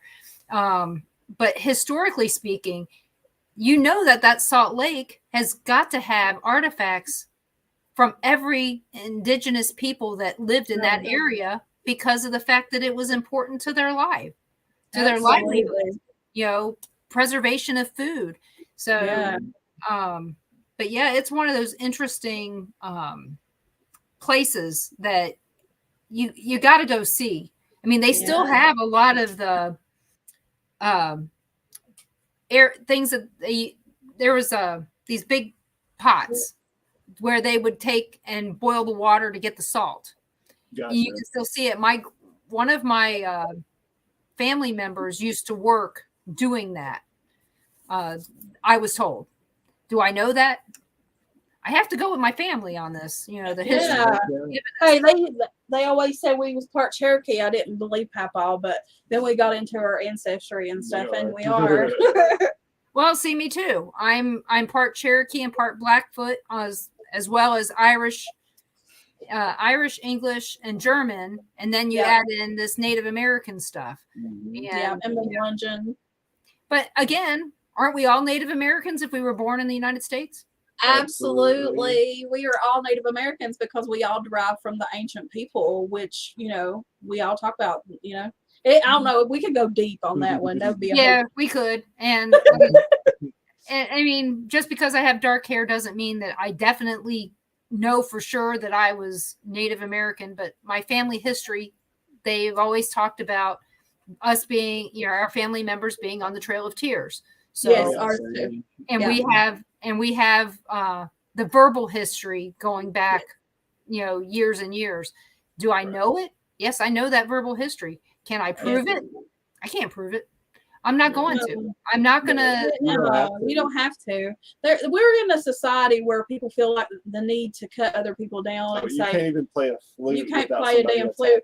Yeah, I've been attacked for the Gypsy name, and also because I was in a previous group with Gypsy in it, and then I had to, you know, tell people, listen, you need to heal your trauma is what you need to do. Is because if you think that I'm trying to take over some kind of your race or whatever it is, I'm not. That we are all one, and if I am drawn to something, don't and I'm white, don't look at me and think that I'm trying to be something that I'm not, and with the assumptions. It don't matter, because our soul is what resonates. If your soul resonates with playing a flute, if your soul resonates with being a shaman, it has nothing to do with a race of people, because all of us are freaking connected. People need to get their head out of their hind ends. That's all I gotta say about that. The only ones The only ones I'm not sure if we're connected are those with negative blood. RH. My cousin is. She's crazy. So if that helps any. Oh no, it's just there's all kinds of stuff out there about having negative blood that you would negative RH factor that could be from an alien race. And I'm like, I just laugh at that, but right. How do you? I mean, I like to think. I look at people and I go, I think that they are not like me. I think I'm a different race because I just don't know how they're out there surviving in life. And you think people have a moral compass. That's not true. Some people don't have a moral compass. I think they just come in soulless and they're just drifting through life, getting hijacked by different beings that are just lower vibrational. Yeah. I kind of hope that they figure it out and would find a way to stop that. So because I really don't want soulless people roaming around out there, and I think that those people become serial killers and things like that. They do, absolutely, because I look at it and go, okay, so you got serial killers, they may not have souls. Look at H.H. Holmes, things like that. How can you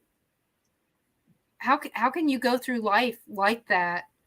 Yeah, I guess actually you can go through life like that because you just don't give a about anything. Yeah, I think that they go through so much trauma that they shut down. They check out. They numb themselves. Yeah, they check out. They've done so many crappy things that they just check out. They cross that line somewhere or another, and then they're gone. Yeah, they can't get back. And that just don't happen with serial killers. It's just like whoever down the road that went off the deep end, and it's these people that burn the bridges before it even happens. Like, I'm gonna burn my house down before anything bad ever happens, just so I can. I don't know what the hell they're trying to do, but it's like a hot mess. We all know those people that are hot messes, and you're like, did you have to go that far?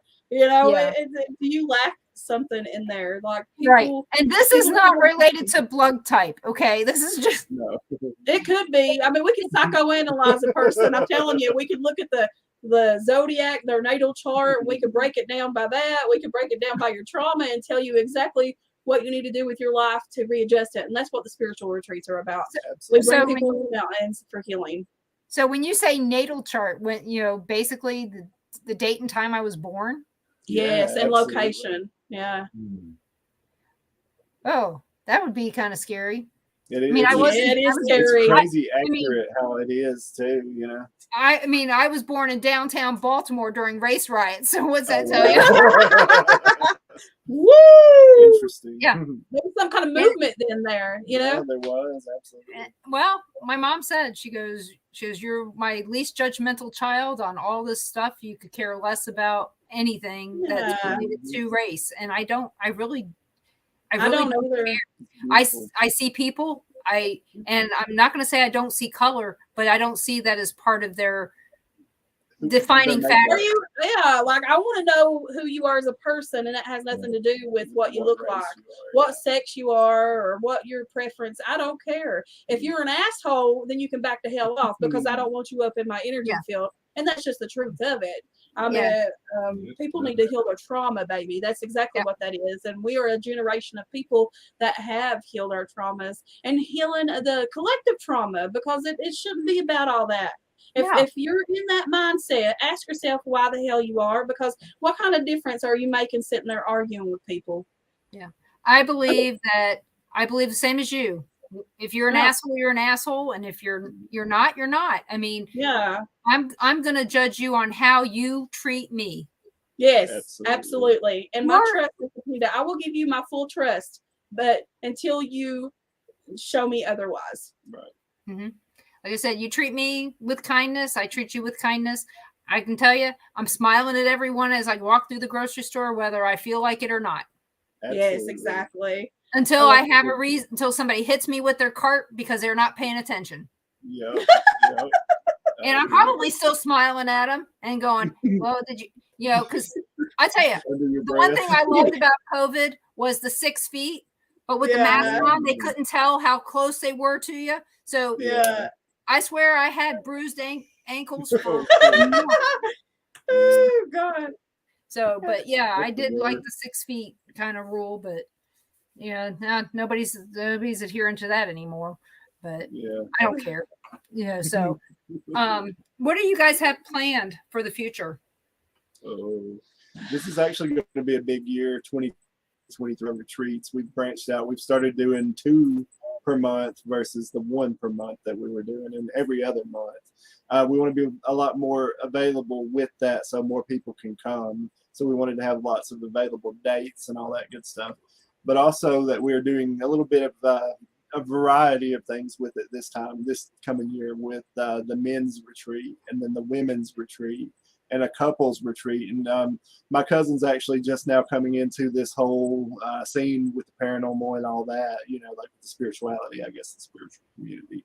And she and her husband are newly trained massage therapists, so we're going to partner with them, and they also do Reiki, and have them at some of our retreats as well. So we've got a lot of good things going as far as the retreats go. Yes. And then a bunch of other stuff. We've got our meditation classes that are continuing into the next year, and that's $60 per month if you want to do that. And we work with you in different meditation techniques and different chakra cleansing exercises, things like that. Yeah. But we've also planned our very first, and this is the first to my knowledge in my lifetime, spiritual fair in Eola, Kentucky. And Eola is my little small hometown.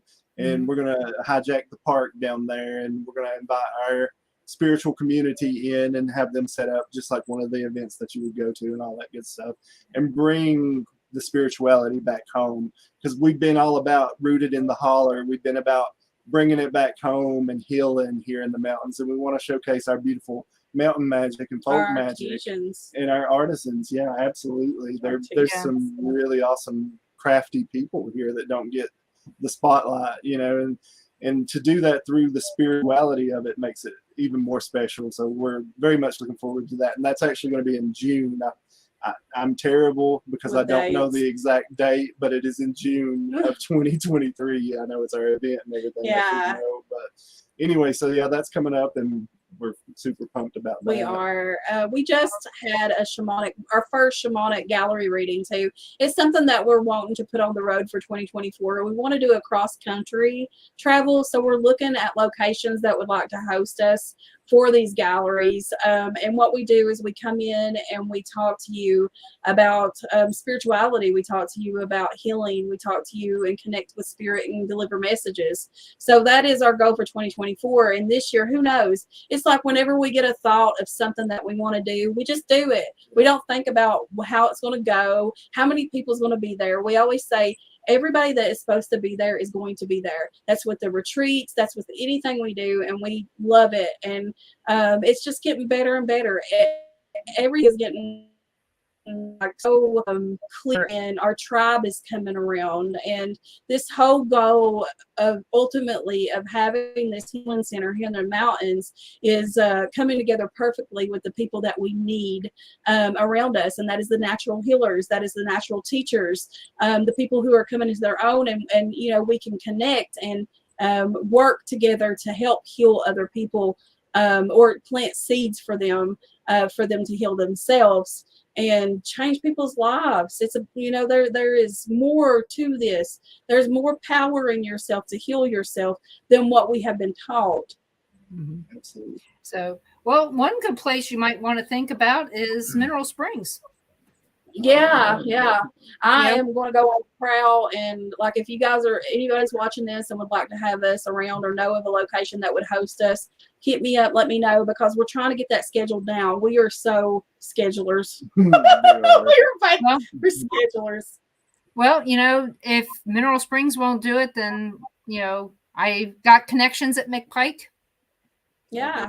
Just send me a message if you get information, and I'll reach out to them and hit them up. So what we want to do is just come in and spend a couple of hours with people and do it. It's more of a seminar kind of like, and then whatever. But we want to touch all the way over across to the West Coast. So, yeah, we want to go from here, from Eastern Virginia all the way out to Oregon and California and all that good stuff. Good luck. Thank I you. was going to say good luck.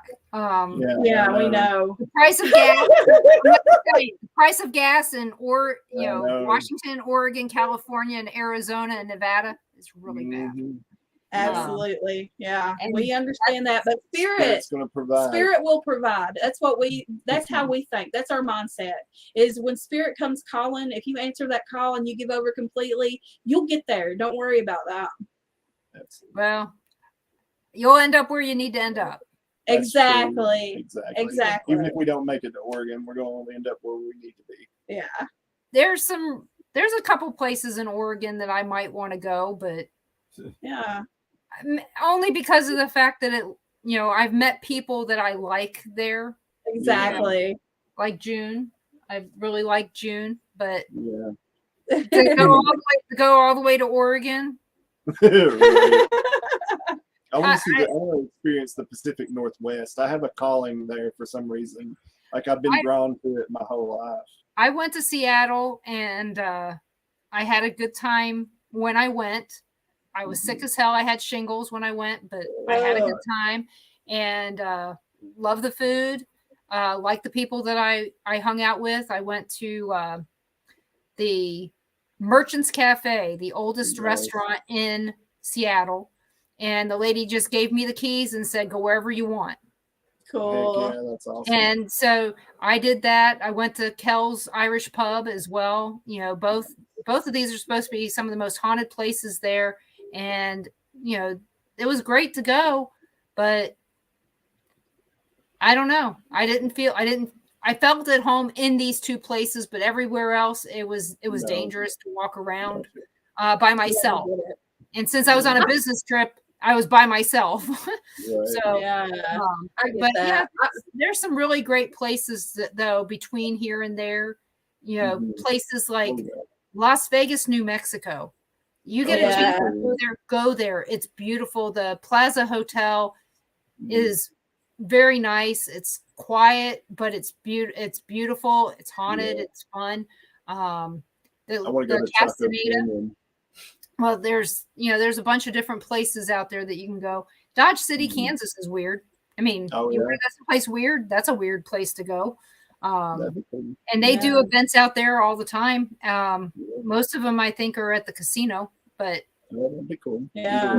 Not that the casino's haunted, but the Boot Hill Cemetery, the Boot Hill Distillery. Yeah. You got a bunch of stuff going on in the Boot Hill Distillery. It was used to be the sheriff's office. Gotcha. So Wyatt Earp. Oh, that was where he worked. Yeah, that's cool. So it was really kind of neat. Out here we got all the Jesse James stuff. Up there. He's actually a distant relative of mine. Exactly. Well, Carl is in Gallatin, Missouri, where they shot up a bank up there. Yeah. And of course, a lot of the places down here, the Frank and Jesse were in jail down here, all that stuff. So we had all that stuff going on in our area. So like I said, there's a lot of good places to go that are off the beaten path, but you can make it your path. So, so where I know you guys will. You'll get there. I know you will. So where can everybody find you guys? So you can find us on Facebook mainly. So Appalachian Spiritual Retreats, Intuitive Healer Holly Mullins. The website's intuitivehealerholly.com. Appalachian Roots, we sell our products, yes, homemade products that are witchy related or metaphysical, I should say. Our holler hippie wine. We are really trying to. I don't have a normal job. This is my life. This is my full-time life. So no, I don't sit here in some bougie ass, fancy place. I don't have money, and I'm okay with that. But I have to live and pay the bills. So we make products, we do readings, we do all that stuff to not only help people, but it's like not overpriced. It's priced well for our area of people, of genres, poverty the area, the poverty area. But Appalachian roots, and I've got a frog in my throat. Yeah, Appalachian roots, Appalachian spiritual retreats. Our personal Facebook pages: Dallas Adams, Holly Mullins. Yeah. If you need anything at all, like spiritual counseling, we also offer seances, parties, psychic parties. We've done a few of those in the area. Pikeville was one of the areas we actually hosted a party for. But yeah, we've got our hands in a lot of bags, but we really enjoy it. Yeah, I thought it was odd when I found out that that they had a metaphysical store in Pikeville. I had no clue. Yeah, me too. That's actually where we do readings twice a month. Yeah. I'm glad it wasn't just me. No, 3 years ago. So we've been reading there for 3 years. We looked it up on Google and said, wonder if there's any shops, because everything's getting a little bit more open. And we saw it and we went and we just like really clicked with the owner. Her name's Tanya. And I just started reading there. Dallas recently started reading with me there, and we're watching their little business grow. And she's looking at a bigger location now and working on doing retreats with them. And it's just amazing. It's so amazing. Is it in the old downtown area? Do you know where like the Double Quick is on the back side of town past the hospital? It's up there in that little shopping center where the Sears is and stuff. Yeah, there used to be a real nice bed and breakfast up that way. Oh yeah. Mm-hmm. So cool. Pikeville is weird to get around. I mean, it is. I remember when they first built the Head Start. I remember when they first built that building in that area. And I remember going down there and picking up my nieces and nephews from school. And then it was like around the 4th of July, we went down into that little valley there and parked the car and watched fireworks there. Like I said, I've got way too much history. I mean, I remember when Walmart was where Alco is. Yeah, okay. I know what you're talking about there. Yeah, is in that building over there to the right before you get, or right there in Coal Run. Yeah, and, yeah. I think I remember the last time they had a good pie at Shoney's. Right. They actually closed it now. Yeah. So it's a Mexican restaurant now. Yeah. Like I said, the last time I was in there, the strawberry pie was moldy and hairy. And I'm like, yeah, it wasn't good. No. My mom said that Pikeville can ruin any restaurant. Right. But that yeah. Golden Corral didn't last there either. No, it didn't. No. But like I said, I remember when Walmart was over there by the hot dog stand, and Alco is one of my favorite stores to go to because we don't have them out here anymore. Right. No, Magic Mart. You guys had Magic Mart. Yeah, Magic Mart. They took Magic Mart out of Norton. Yeah. Yep. And so when they built the new Walmart, it was like, well, this is great because it was huge. But one of my worst things that I hate, I was in, I came down from my Ansel's funeral. It was in February years ago. And we had to stop at Walmart. And some little kid said to his mother, he said, "Get my coat, woman." And I was like, I turned around. I was ready to knock the living crap out of that kid because he was talking to his mother. No, we don't do that around here. No. I looked at my daughters and I said, "You guys ever talk to me like that?" I said, I'm just going to knock the snot out of you. And right. Yeah, we don't do that here. After that, I said something in front of my nephew about it. And he's like, "Well, that's not okay." And I was like, "You can do it to your mom, but don't do it to me." But exactly. But I tell you, I got stories about taking my nephews and stuff to the store out there, and one of them asking me how old I was, and I said, "Well, how old do you think I am?" And he goes, 29, 30. And I said, "That's a good answer." Exactly. He goes, "So are you really?" And I said, "Yeah." And he goes, "So you're younger than my mom?" And I go, "Yes, I am." He was convinced. He was convinced for years that I was younger than his mother and that I was married to Mel Gibson. I love that. Yep. I mean, I could tell my nephews almost anything and they believe me. Anthony's ain't going to lie to me. And they're like, "No, Anthony's is going to be sarcastic with you, but I'm not technically going to lie."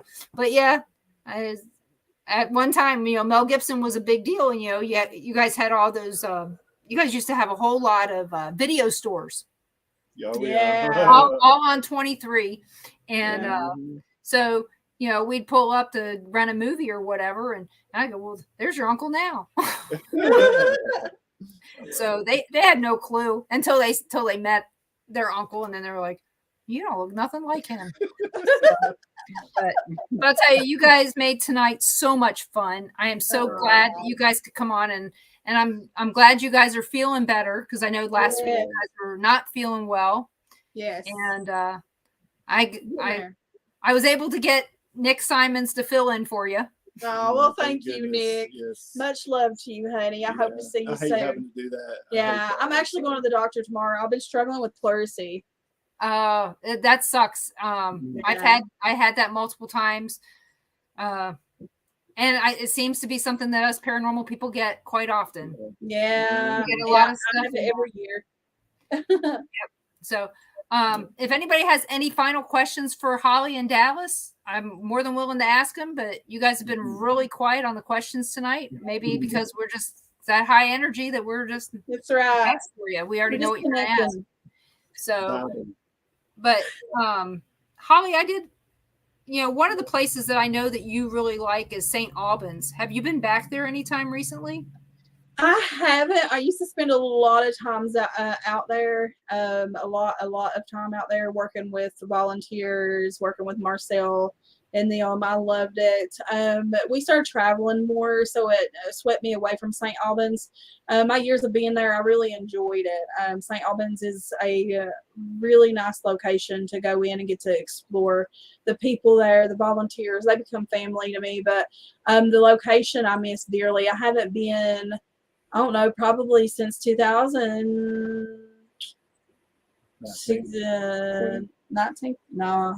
I don't even think it's been that long. Gotcha. Yeah, because we kind of hit the road and just St. Albans kind of fell to the back burner. Gotcha. But I do want to get back out there. I'd love to go out there and do an event, actually. How far is Radford from you guys?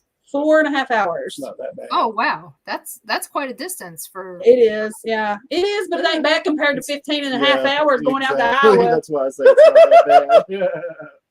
Well, even for me, going up there to Marshalltown was 5.5 hours. Yeah. Yeah. So it was long. It was long. And Mike O'Dwyer, you are a hilarious guy, and I hope you really don't have COVID right now. But if I love it. I've been watching them. I hope that it's funny. Yeah, I hope that you're feeling better if you do have COVID, because it sucked when I had it. Yeah, so, I've had it 3 times, Mike. 3 times. You're going to be all right. Yeah. If us unhealthy people can get it and be fine, Yeah. So, and I know that you went through some health issues in the last year as well, Holly, and you've been in my prayers because, you know that I reached out to you. Yes, you did, and I appreciate that, and I love you very much for that. I'm getting better. Spirit, man, I'm telling you, when you really take care of your mind, body, and spirit, and you work on those, sometimes you don't work on them simultaneously. It's, one at a time. And one day you look around and you and your best friend's eating a Pepperidge Farm cake and a whole cake by yourself because you're drowning yourself in your damn sorrows. But you're also healing. Don't ever feel bad for eating that whole cake, okay? Because you know what? That coconut cake is really good. It really is. And it's even better if it's partially frozen. Exactly. Oh, it is. That's the best. Yeah. I know. I mean, and it's cheap. It's only like $3. So why would it be bad? Yeah.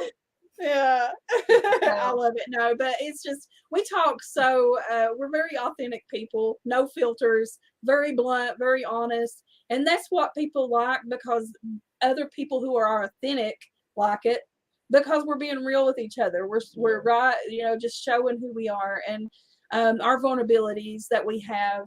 And that's not weaknesses at all, and that's something that we want to make sure that everybody out there knows about themselves, is that it's okay to talk about it. It's okay to talk about it, and scream it from the rooftop, the mountaintops, wherever you're at, and to release it and to understand your relationship with yourself. Yeah, absolutely. And just know that if you ever meet Holly, she's a hugger. I am. And you get a full body hug. And I don't get no Duggar hug. You try to pull a Duggar hug with me, I'll call you out on it. Because I give healing hugs. And if I don't hug you, you know there's something wrong. Your energy's off. And I ain't about to rub my stuff on your stuff. and her stuff rubs everywhere. It does. It does. Just be aware of that. But It Holly is one of the best huggers ever, and I get one every time I'm with her. So I love it. Well, I'm a hugger too, but Holly's a better hugger than I am. Just keep that in mind. It's like a cocoon. I like to think I put people in my bosom. It's very warm. It's a very warm. So it is. I'd like to thank all of you for coming tonight and enjoy. Hopefully you enjoyed this time. I know I laughed a lot. I needed it. I had a hell of a day at work, and this made my day so much better. So thank you guys. And I would like to thank everyone in the chat. I know I've said hello to everyone that I saw. And if I missed you, I am so sorry. But if you're listening to this in replay and you have any questions that you want to ask, either Dallas or Holly, please let me know and I will ask the questions for you and get you your answers. But other than that, you can join us here tomorrow night at 5 p.m. Central with me and Carl and Ron, where we're going to be doing some ITC sessions, and we're going to be goofing off a little bit. We don't have a guest at this point, and I don't think we need one. Not if we're going to be interviewing the spirits. So that'll be fun. There you go. That is the interview. That'll be the interview. So I hope you guys will join us tomorrow night from 5 p.m. Central to 7 p.m. Central for that. I'll be back here Monday at 7 p.m. Central with who knows who. I'll figure it out and I'll let you know. And join our other paranormal shows, Shaman Sundays with Brandon Cooper, and Discover the Paranormal with Rex Nielsen and All Out Paranormal. I think you guys will enjoy that Thursday nights. So we got a show Monday, Tuesday, Thursday, Sunday, all paranormal. And then never know what you're going to get on Sunday with no BS. You may get some paranormal stuff and just never know what you're going to get there. So then if you really want to get involved in some other stuff, we have gaming shows as well as a modeling show. And that's the kind that you put together, the little models.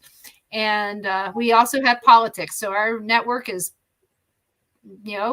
paranormal to politics. So join in anywhere on the Bill of Rights network. You're bound to find something that you're going to love. So join us here next week. You guys have a great night. Thank you so much. Bye. Love you. Love you.